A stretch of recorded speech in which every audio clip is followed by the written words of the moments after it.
Hi, everybody. It is CDB back with episode number 13 of Kicking Back with Ballards Bowling Academy.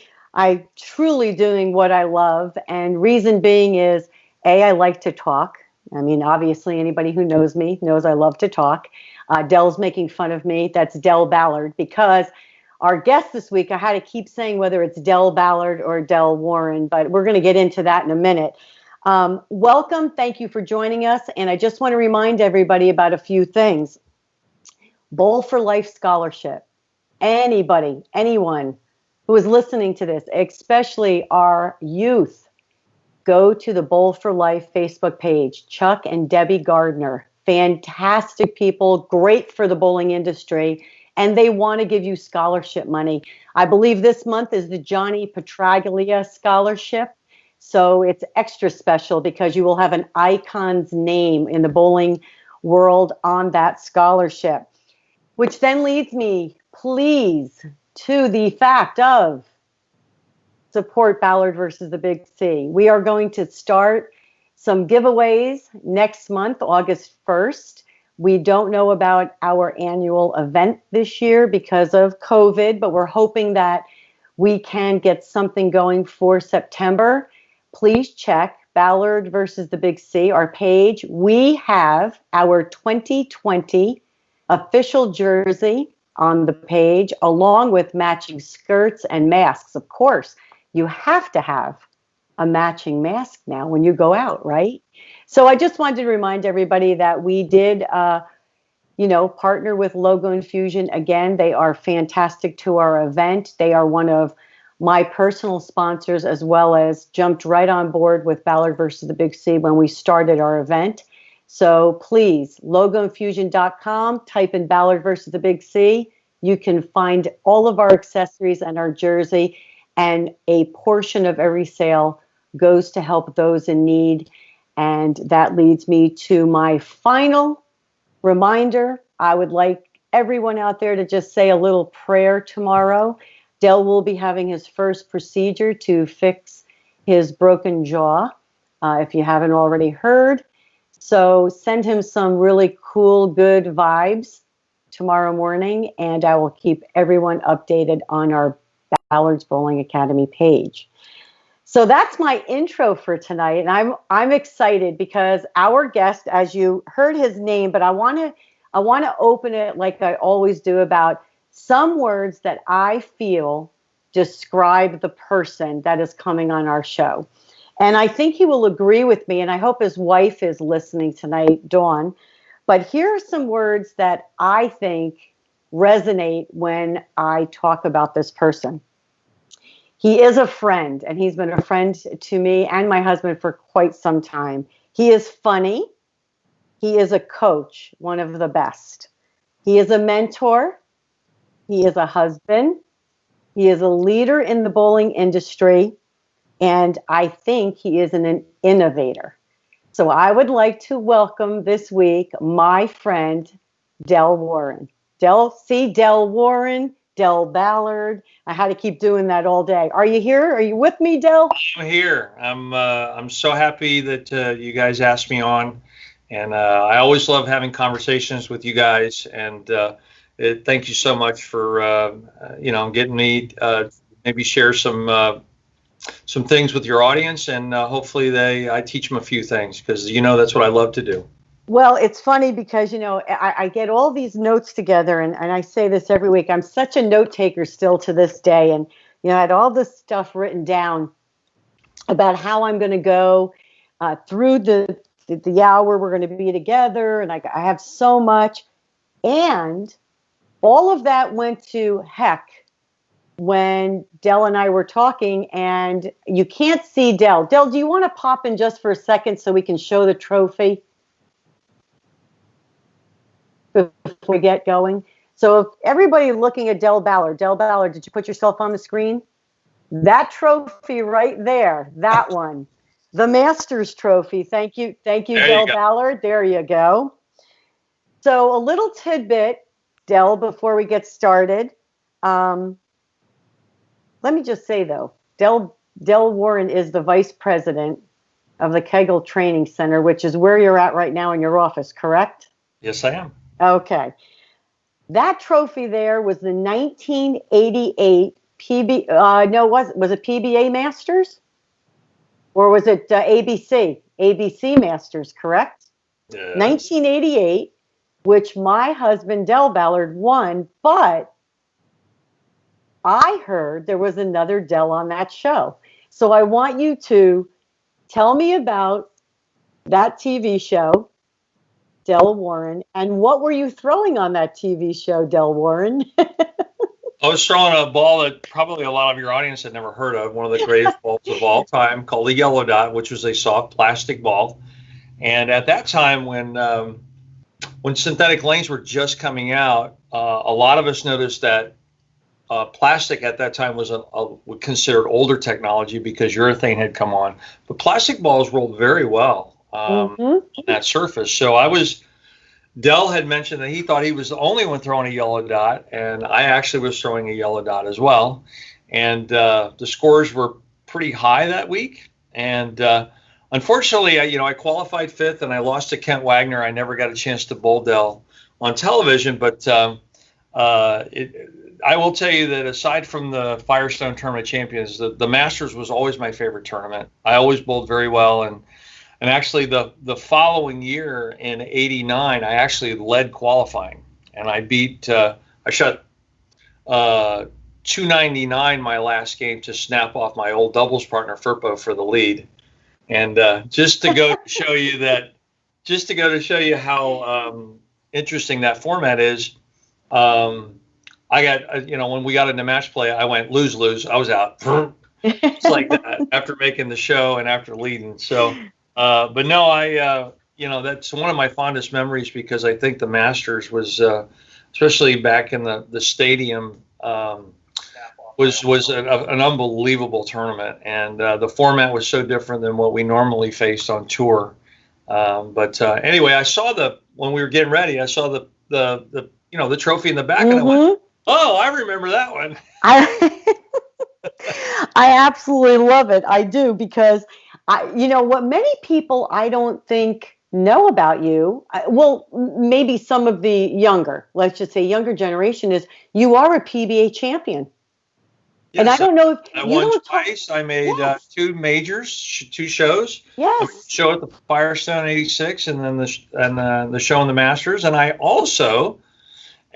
was 21 years old, and after qualifying for the national championship, after 3 rounds going into the first cut, I actually led Toledo after qualifying 1 year. I was 21 years old. The funny thing about it is, and I bring that up in all seriousness, I think that's a huge feat that for all the years I've known you, you very rarely talk about your pro career. Very rarely. I was a flash in the pan, and actually, part of what drives me passionate-wise, and especially this first segment of our master's program, is my mechanics led to my demise, meaning my bad back and my bad neck, because of what my swing direction was about. And I could have been a lot better. I could have won more tournaments. But we didn't really know much back then. We first time I ever saw myself bowl is I won LA in '86, and 3 weeks later I was in Miami waiting to bowl the Don Carter tournament, and my buddies had a party for me, and they taped the show on VHS. I had never seen myself bowl, and then when I saw the show, the ball was on the other side of my back, and I had no approach, and I had this little skip step, and I was like, "That's terrible. How did you just win?" My buddies were, and I said, when did that happen? And everybody was laughing at me like, "You bowled like that all through juniors."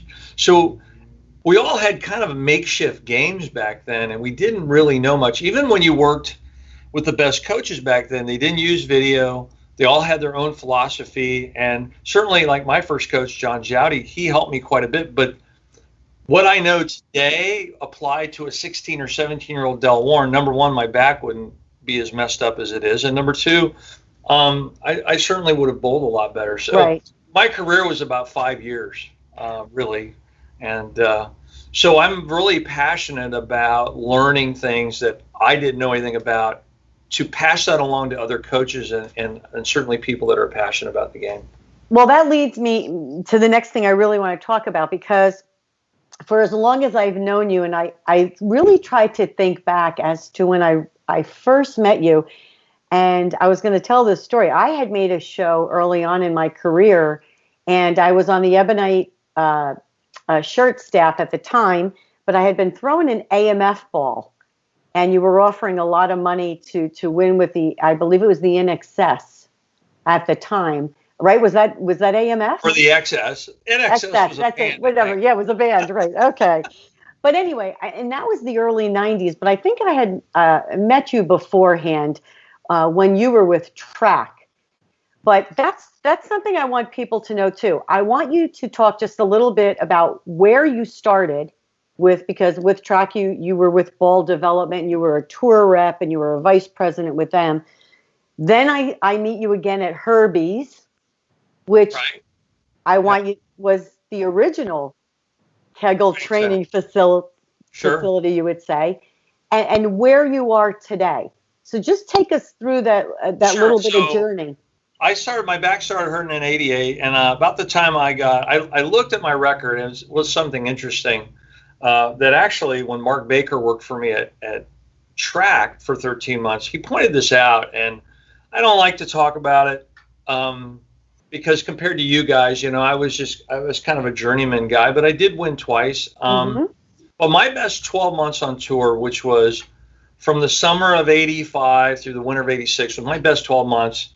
I went back and looked at everything, and I was in the top 10 in points and average and money. In that, it's not really a calendar year, but it is 12 months, and that was my best bowling. So about the time that I'm living the dream that you dream of as a junior bowler, my back started to hurt. And so if anybody ever tried to bowl with a bad back, now my body starts to make compensations, and I struggled for a year and a half, and I tried to stay out there, and lo and behold, I'm done at 29. And so I got really lucky because I met a guy named Mo Pinnell towards the end of my career, and he tried to work with me a little bit to figure out a way to bowl without my bad back. And I had moved to Virginia with my now wife Dawn, and I was actually working for Chuck Gardner. I was the general manager of his bowling center, and I was working in the pro shop in this little town called Franklin, Virginia. And Mo was living in Hampton, Virginia. And lo and behold, my good friend Steve Wunderlich, AMF was looking for a tour rep. And tour rep positions were brand new back then. They didn't exist. I'd only been off the tour for 3 years.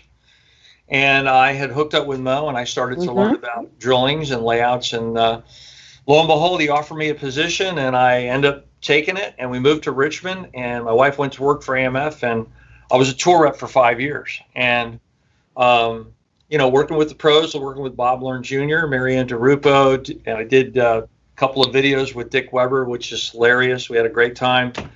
And I learned about designing balls from Mo and testing balls. And that was back when, we had 2 balls in our line. You had to make 2 balls work for everybody on the staff, right? Right. We didn't know anything about patterns, and we just started learning about track flare and what balance holes do. Well, I was really blessed that going through the traumatic part of not being able to ever bowl again, which is the only thing I cared about, to actually getting into the business at 29 and able to have a career and learning things that I didn't have the skill for. I worked for AMF for 10 years, and I went into product development. I went into learning how to write contracts, to marketing, and then basically being really running consumer products, and teaching a lot of my bosses. We had kind of a time there where I had like a boss every year. I had a different guy. And then from there, Columbia 300 started building our bowling balls, and I formed a relationship with them, and they liked me. And at the time, so a decade goes by, and I get a call from Mike Albritton, one of my mentors, and he offered me to be the president of Track. And what an opportunity to do some of the things that I always wanted to do, design balls freely, run a company, And I have a high school education, so I'm pretty much Right. a lot of great mentors in my life, and I'm hardworking and I'm self-taught. So from there, I worked there for 5 years, and I'm a Florida kid, so I knew who John Davis was. I used to bowl the tournaments that he ran back in the day when they were in Sebring, and I ran across John several times in my career. First time at AMF, and he'd always wanted to hire me, and it's amazing how things work out, that kind of God has a plan. And I wasn't ready back then. I wouldn't have been as good an employee for John. And about the time we kind of knew that the Hermans were going to sell, I started Chris Chartrand, who's Right. from my hometown, and so is Dennis Shears from West. We're all three West Palm Beach guys. He contacted me with an idea, and he says, "Hey, Del," because I was sending them a case of balls every time we launched the ball. I was sending a case of ball to my boys at Kegel, and they were bowling. And so he said, "Hey, listen, I was spending a lot of time on the road with Mo, and we were doing consumer clinics. So I was teaching, I was laying out balls, I was working with pro shops, and I was gone 250 days a year." And Chris said, "Hey, listen, I have a great idea. This has never happened before. We got a lane company getting together with a ball company, doing a ball seminar for mechanics and pro shops." And so I hooked up with Chris Chartrand again, who happens to be my boss now. And we went around the country, our two companies, and we did 30 clinics around the world. And it was called When the Ball Meets the Lane. Mm-hmm. So now I got to know them, they got to know me. And so about the time track was getting ready to be sold, John wanted to hire me to run the training center. And that's where I hooked up with Randy Stoughton. And back then, Stephen Padilla worked here, who's head of coaching USBC. Mm-hmm. And now I've been here for almost 14 years in November. And so my education has really spanned a lot of different skill sets. And all of it has kind of served me well during the course of my lifetime. Right. What's so key here is, and I love doing these when I talk to people that have been in the industry so long, you hit on so many different aspects of, you mentioned something, you said, "Oh, I'm only a high school guy." But, street smarts and working your way up with hard work sometimes speaks volumes.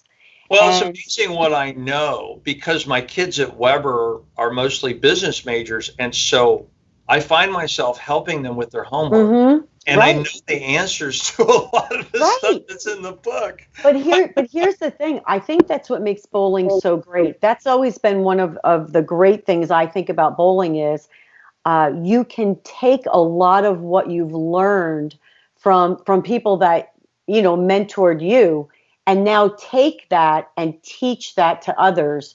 It just comes full circle, which I think is very important. And you've always had a passion for everything you've done. And now with being at Kegel, Kegel in general is just innovative in not only lane maintenance and coaching and machines and you name it, lane oil, whatever it be. But you now have a Kegel coaching master's program that you and I have just been talking about. So tell us a little bit about that, because I get a lot of questions, and we talked about this on our youth chat the other night. I get a lot of questions on where can I go to learn more about the physical game, or where can I go to learn more about ball motion? So tell us a little bit about what Kegel has designed. Okay, so I'll back up. When I first got here, I lived with John for 3 months, and what a blessing. And as you know, he's no longer with us, but I got to spend enough time with him. When he handed me the keys to the training center, what was your real vision and what do you want to get done? And so he said, "Del, for the first 6 months, I just want you to observe. That's all I want you to do." And so I did, and it came very clear to me that the long-term opportunity was, number one, to have our own coaching certification, because I felt there was a big gap between bronze, silver, and gold, bronze and silver, and the amount of information to get to gold.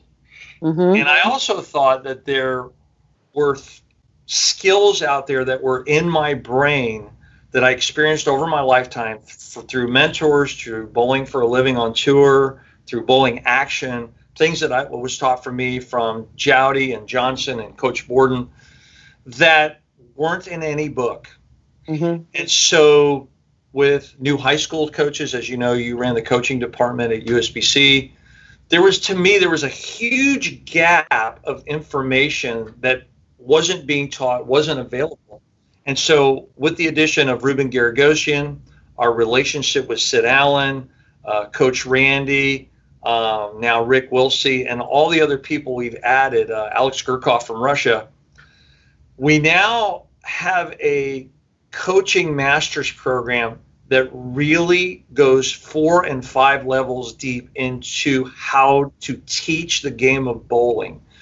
And we're breaking it down into a completely different way to teach it. So, for example, Module 1 is everything about that affects direction. Now, as fundamental as that sounds, in our first class that happened last year, we had 25 coaches from all over the world, 2 gold level coaches, and 15 coaches that have been coaching for over 20 years. They were completely blown away. Right. And I'm really proud of that. And I'll mention Susie Minshew because, as you know, Susie's a very detailed person. Yes. She's real analytical and generally very critical. So I knew if I could get her to be very like, wow, there's some things here that I didn't know that I learned, and she was blown away. So she was kind of my watermark in that class. And so from there, the other thing that I discovered was I have 2 or 3 people every year that contact me about they want to become a gold coach. Mm-hmm. And so, as you know, as you and I talked about when you were in that position, like, where do you go find the gap of information between silver and gold? Well, This wasn't my original vision for this, but it turns out that, like, if you take some of the modules, that's going to fill the gap between silver and gold. So this program has really served multi-purposes, and I'm so proud of what's gone into this from my entire team, because this is over 200 years of experience of coaching knowledge that's going into this, and we're really having an impact on the people that have taken it so far. And I want to mention too, because you mentioned Susie Minshew, I'm going to have her on too. First woman gold coach. She's so great. Yes, I want to. She's so wired differently than me. It's so interesting because I'm not a very detailed guy, believe it or not. I'm kind of a very right brain creative person, and I need people like her on my team because she's incredibly detailed. Right. And so we actually had her edit our KCMP direction after she took it, and I said, because she found a lot of flaws and she had a lot of great suggestions to make it better, and I said to her, I really want you to be critical. And I said, I don't want you to don't mince words with me. Right. I want your critical eye. And so for this last one that we just did virtually today, and we had 21 coaches from 4 countries, she edited that for us. And I loved it. She caught a lot of things that I missed. And so you should have her on. Well, another one, total student of the game. Always learning, never stops educating herself. So it's unbelievable. Good person to be around. And you should use her more often for editing because she is excellent at that. Well, we talked a little bit about the foundation. And even when you were talking about your pro career, and we talked about this the other night, we always felt that a solid foundation would allow you the ability to get to that next level. Because if your basics, your foundation of what you learn is strong, you can always incorporate the new things that come into play as the game changes and it evolves. And I love that because the youth today need to know that. I know we want to strike as much as possible, but spares are still important. A good foundation is still important because really the greatest bowlers in the world really do have good fundamentals. So that's a word I still like to use to this day. But with Specto, which we've installed at Ballards Bowling Academy, City View Lanes, again, thank you to Josh Modello for allowing us to bring that vision alive at City View and here for the Fort Worth area. What do you see as Specto's, and I'm going to say this, I'm going to make it a general statement, but what do you see as Specto's biggest asset for a bowler? So as you're giving as you're giving the lessons, what is your biggest thing you see with Specto? It's the same thing I get with TrackMan and golf. And I'm a golfaholic and I love data. So whether you're kids or you're seniors or whatever, when you're a student, the best advancement in bowling is not just what we know now versus what we knew 30 years ago, but it's getting better feedback to what you actually did versus what you think you did. Yeah. So the great golf instructor, Butch Harmon, I love what he says. Feel and real are two different things. So now not only can the coach get feedback, and it kind of gets me off the hook when they say, no, I did this. I'm like, well, and now I'm not being critical, right? It's just Specto's giving us the data. And so let's see what Specto says, as opposed to say, that's not what you did. This is what you did. And so now there's an emotional attachment to that criticism. Now it's just feedback.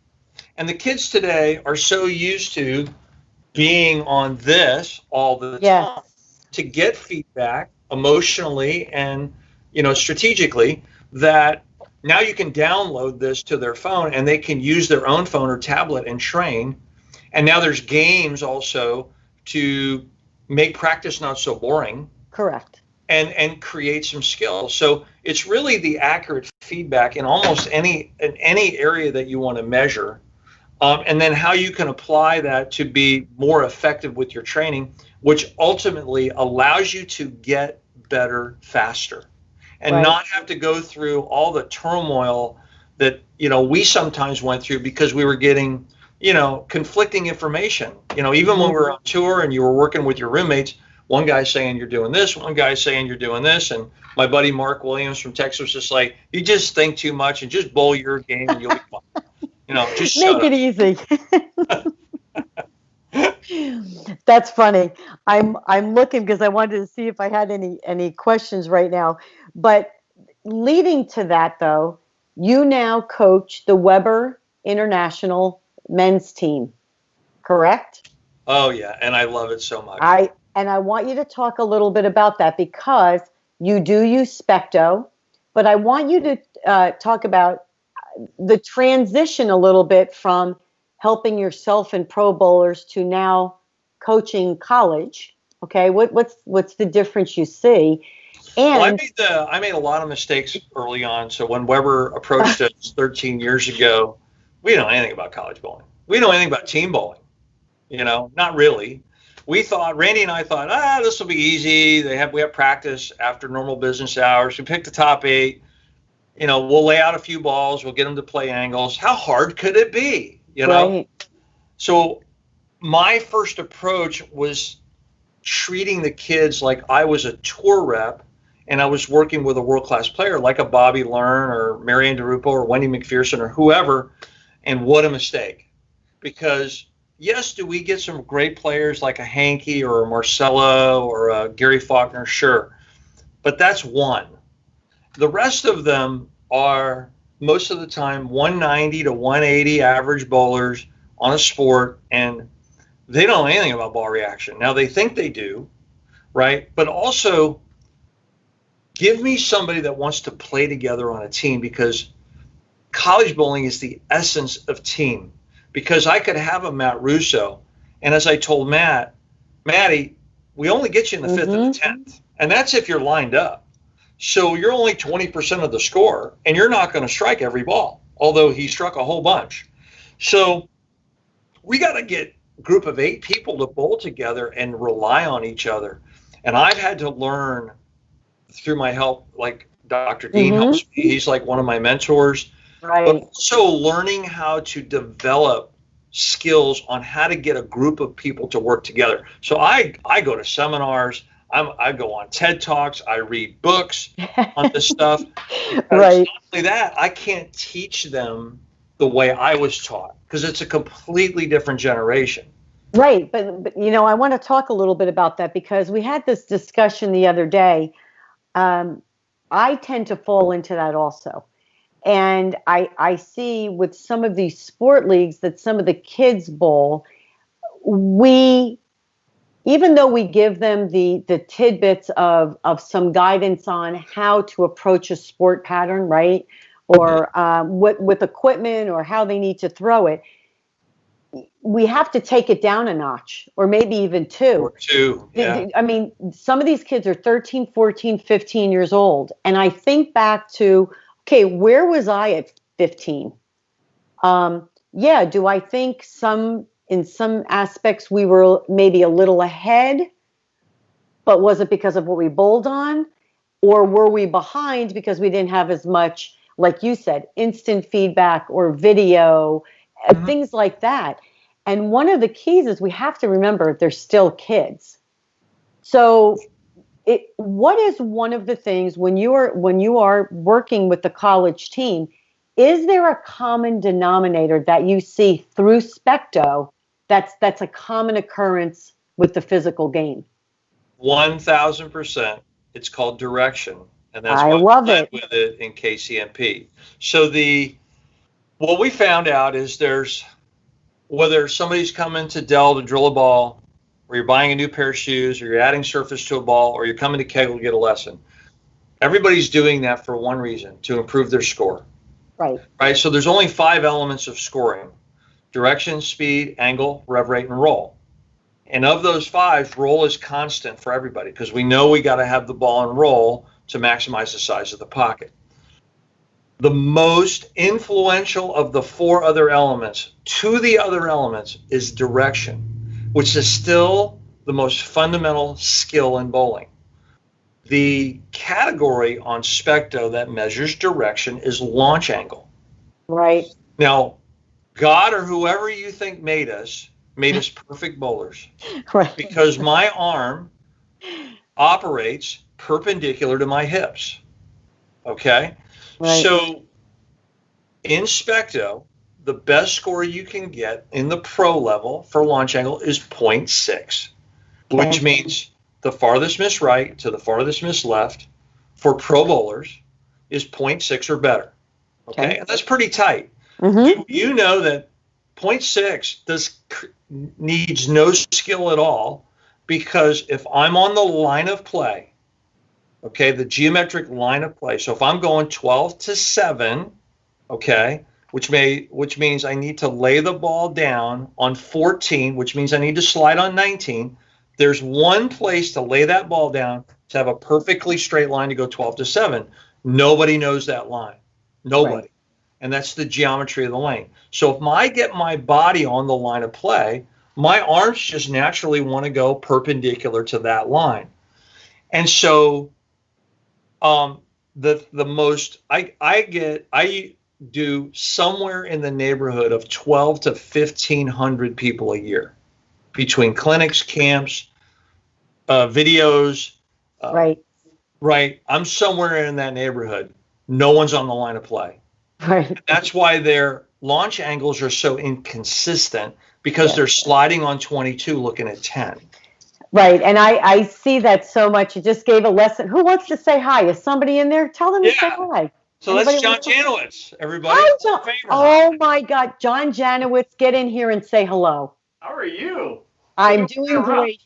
One of the greatest people on the face of the planet, John Janowitz. Also one of the best lane people I know, and bowlers. A phenomenal. Just got inducted into the Hall of Fame last year. Yes, he did. Congratulations, you Hall of Famer. And wears the most expensive apparel to bowl in that you have ever met. That is true. He is a shopper. Thanks for stopping by, John. Yeah, I just want to let Dell know. I just want to do a little plug work in the shop. I had a little last minute idea I was thinking about, so I threw it back down. Nice. He's always working on his game. I know. I'm out of control. So. I love it. Say hi, though. I love it. Take care, John. Yep. Nice, JJ. It's so funny that you say that. We see that a lot with the youth bowlers. And it's a simple question. Hey, what are you looking at? Are you looking at your break point? Oh, I'm looking at 7. Well, you're hitting 15. I mean, I'm not really sure where we're going with that. But again, it all drift, how they walk to the line. It does. Your swing play, it has to all be going in the right direction, which is great. That's one of the things we use Specto for the most, which we have a question. Specto on the go. Yes. New product, right? Yep. So how accurate is the Specto mobile, and is it easy to set up? Yep. It took, so we tested this for the first time. We started to, because about 3 years ago, we realized there was demand for the coaches here to go outside the training center and do clinics. And so last year in, I believe, Detroit, Brent came, and Brent Sims is the one that he's the product manager for coaching tools for KTC now. He and he's the guy that sets up Specto on the PBA tour, which is Specto Go. We set it up at a camp that we were doing, a 3-day camp, and it took him 20 minutes to set this thing up. Oh, perfect. And so it's the same sensor that we have here at the training center. It's the same sensor that you guys use at Ballards Bowling Academy. And so it's the same product, only it's portable. Right. And it's awesome. It's awesome. So anytime you do something for the first time, I'm at the camp and I'm keeping my fingers crossed that this thing works. And literally, all we did was we stripped the other lane next to us, and we actually had 6 lanes across. And it worked great. Awesome. Okay, so here's another question. And I'm surprised we didn't have Specto on the go sooner than you did, because you guys are usually very quick on just tagging things along. We actually held it back strategically. Oh, did you? Okay. Because we didn't want it to take away from the sales of the 2 versions of Specto that we just came out with. So it was planned. Okay. And honestly, before I even ask this question, also talk about the torch that you have. And I'm very blessed to, we stumbled across this, and Chris Chartrand actually stumbled across Alex Gurkoff in Tennessee when he was there seeing one of his friends. And he took a picture in the bowling center. He goes, "You have to see this." So he took this picture of this light. It's on my phone. I'm like, he said, "This is the greatest thing. Every bowling center is going to buy one." And from just that, I didn't get it. But then when Alex came down, he set it up on 11 and 12. This product goes right in line with what I'm telling you, direction and angles and seeing the line correctly. Not to mention, we inherited a wonderful coach, a very knowledgeable man named Alex Gurkoff. So it's one of the best, simplest tools that we use. We use it every single day here at the training center. And it allows people to move across the lane and actually see the lane for what it really is, as opposed to what they think it is. Right. And the line of play is the most important line in bowling. And I'm going to tell you, we used the torch quite a bit at some of our clinics for spare shooting. Oh, how about corner pins? Oh, wow. Oh, wow. do you know some of the comments? The first 2 that come to mind is, "I had no idea my ball was going there." That's I'm telling you. I mean, it was gone. But I said, but this is the perfect this is why we have it, so that you now can see it. And now we work at fixing your lines, and all of a sudden it was like a light bulb, no pun intended, went off in their head. So it's fantastic. Okay, so another question, and I want to hear this answer too, because I would think you're going to bring up drills, but how do you teach versatility? Great question. So now, bowling in itself is an art form. So if you look at all the Hall of Famers, it's like golfers. I can watch somebody's silhouette, not see their face, and I can tell you who the bowler is, because every bowler's swing in their game is like a footprint, right? Right. So there are different ways to shape the ball. So the way I teach it, and the way Ruben teaches it, and the way Randy teaches it, is all pretty fundamentally the same. Where when we're teaching changing axis rotation, for example, it's where the weight of the ball is in your hand and what you do with it. So everybody has their own set of tools and the way they do it. The way to create axis rotation is pretty much the same, where the ball exits the hand and where the fingers are at the point of release. But how you do it is how you do it. Not, I still remember how I have 7 major different hand positions. I can tell you how I came up with them. Right. But now what I do is we give the kids a format, a parameter, and a concept of what they're trying to do. And then we let them experiment and find out how they're going to do it. Right. And that's exactly what we teach, because bowling, again, is an art form. Yes. Right. And everyone is different. It doesn't, and here's the other thing, and you said it, when you're talking about the weight of the ball on the hand, everyone's feel is so different. Sure. I mean, even just by putting the ball in your hand. Sure. I could look at somebody and go, do you feel that on the palm of your hand? And they'll look and go, no. And the ball's sitting right there, right? But Sure. It's true. Feel is something very hard to teach, because, again, bowling is an art form. So everyone's feel is different. And it's just, how do you say, please feel it on the palm of your hand, or coming off, the V or something like that. And that's where I wanted to lead to. What are some drills that you could give us tonight, 1 or 2, that actually would help with possibly creating a feel of where the ball should be? Mm-hmm. And also, I'd like you to give a drill about how to use your legs. How to use your legs. Okay. Yes. So I'm going to have to stand up and demonstrate this. Okay, that's even better. You guys can see me. But the screen, hey, Del, the screen doesn't go longer this way because you're so tall. So. Yeah. So let me raise is that better? That's excellent. Okay. So now when I say foul line drill, everyone's heard of it, and maybe some people have attempted it. So if I say get into a foul line drill, this is what people do. Right. So the shoulders are flat, left arm is down, ball's away from their ankle. Right. So now there's a very specific way we train. It's called, in the scientific community, called emetoxia. It's written in the book called the Talent Code. So there's a way to do this that's going to get you to learn this 10 times faster. Okay. So you're going to stand at the foul line, feet together, left arm goes out to the wall. Okay. Now here's the key. You're not to look at your target when you do this. You're going to look at your body parts. Okay. Right arm goes in front of the right leg, because this is the swing slot right here. So from right here, you're going to look down at your arm.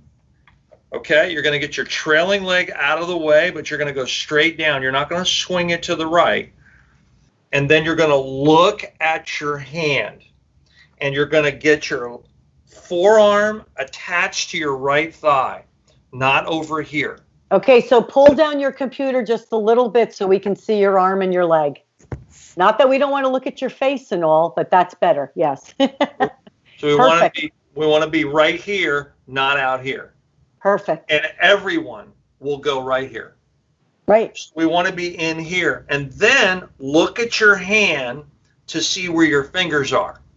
That your fingers aren't over here, and your fingers, we don't like wrist cock.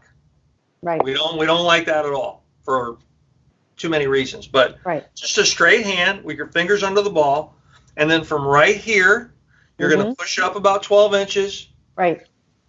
You're going to let your arm come back. You're going to bend your elbow slightly, and you're going to collapse your wrist and let it go. And I want you to watch the ball exit your finger through your ring finger right here. Okay. Now, what people inherently do, because we're all taught the same, stay behind the foul line, don't throw it in the gutter, and never take your eyes off your target. Thanks to both. So for this, we want to look down at our hand. We don't want to try to feel where that is. Okay. And we want to be very specific about it. And so now you can actually see your hand and then equate to getting your brain to make this happen, plus the feel, what that feels like to you. You can't do it by feel by watching your target. Okay. I like that. I like that a lot. And the other thing I want everyone to notice is your right shoulder is dipped. It's down. We're not right. The right shoulder. Now because I know a lot about the back. Right. So let's do this. Okay.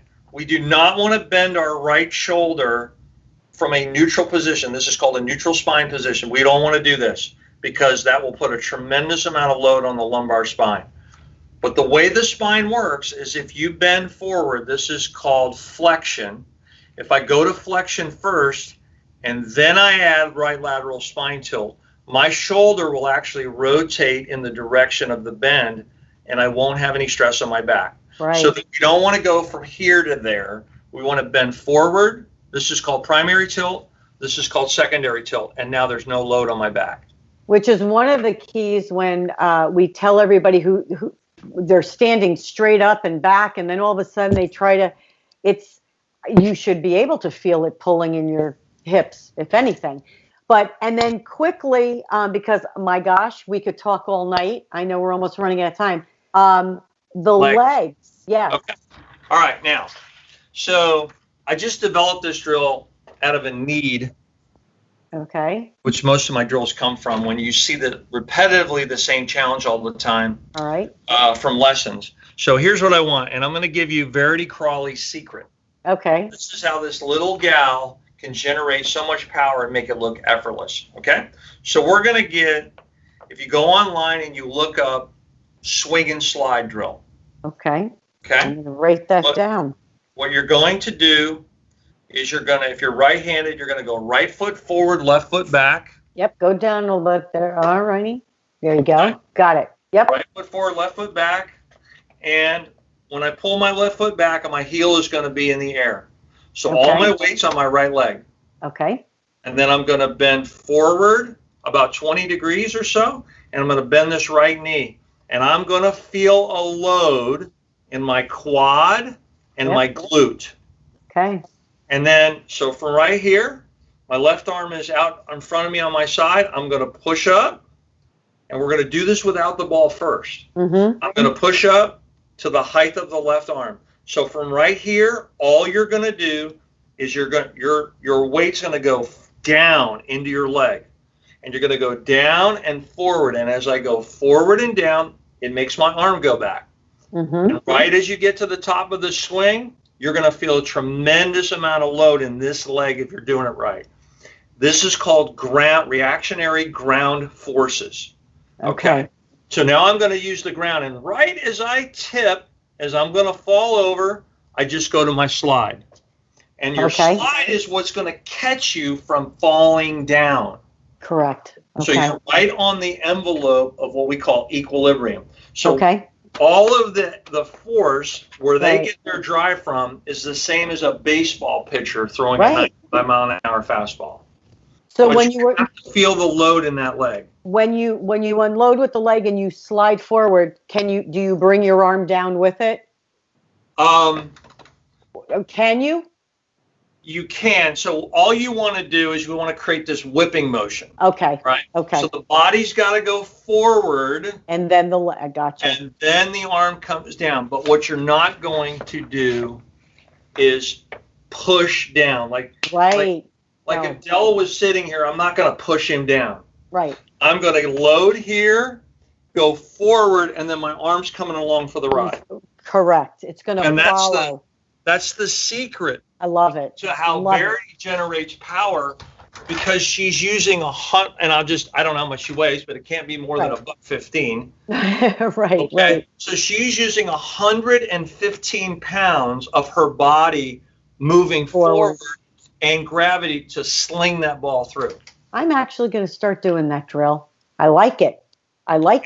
You know you're doing it right is when you start to tip, you feel it here and there, and it's almost when you're falling over that you go into your slide. Perfect. Love it.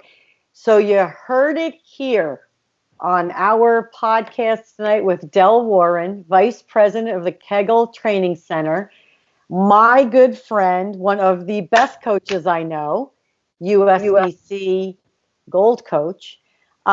I can't wait to come to Kegel and take one of these classes. I was going to try to get there for the winter one last year, and of course I was traveling.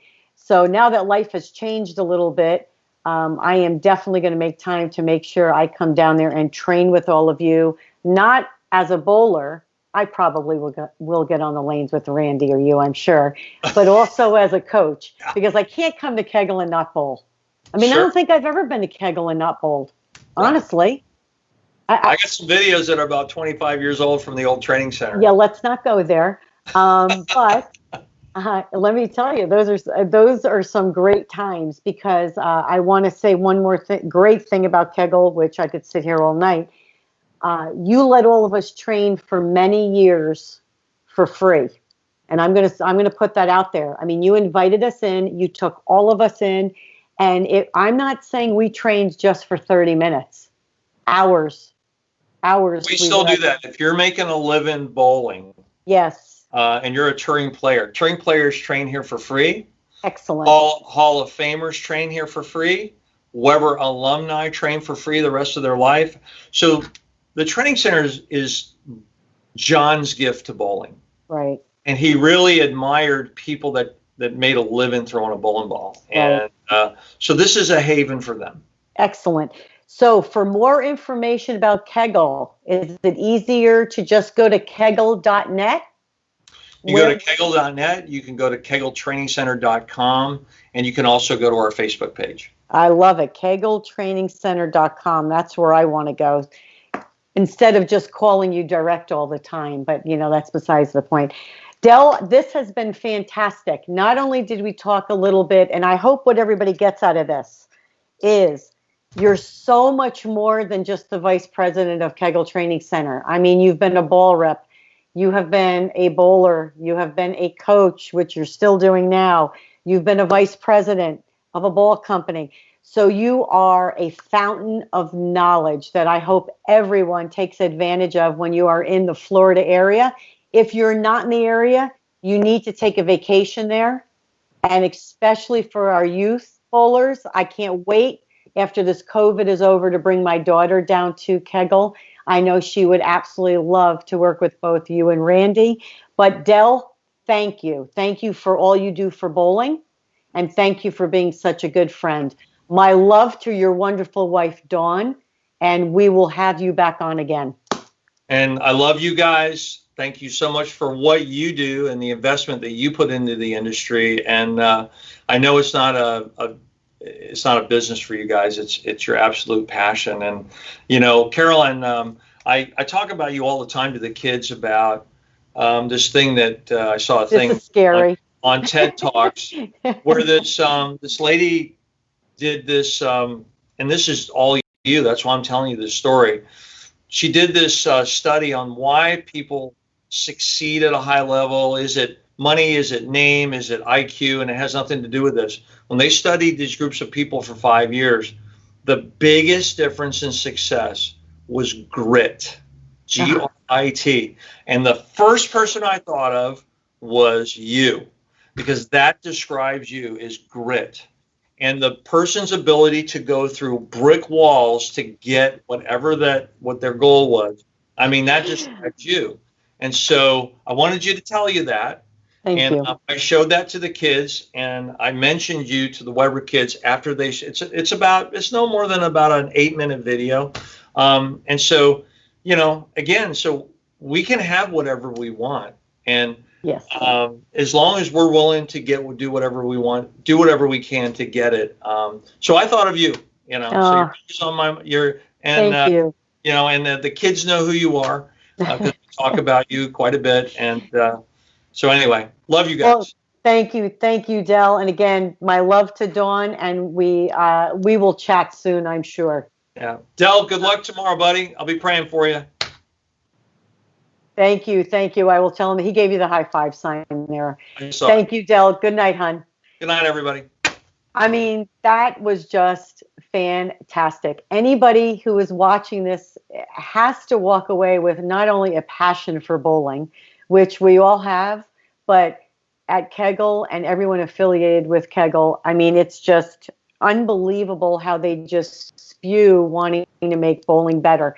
And for everyone, not just high average bowlers, not just professionals, they are there to help people spur that passion for bowling and lift them to the next level. I want to thank them all there. And yes, it was John Davis's dream. So God rest his soul. Great man. He was good to women's bowling also. So thank you. Again, thank you for joining me tonight. And Del, I know he showed in his face in there for just a second. But thank you again for joining us. Please make sure to like our Ballards Bowling Academy Facebook page and make sure to visit ballardsbowlingacademy.com for all of your bowling and accessory needs. We have everything from every sponsor that we have: Storm, Rotogrip, Dexter, Logo Infusion, Turbo. We appreciate all of you. And please keep Ballard versus the Big C in mind when you're looking for that new jersey. Take care, and I will see everybody next week.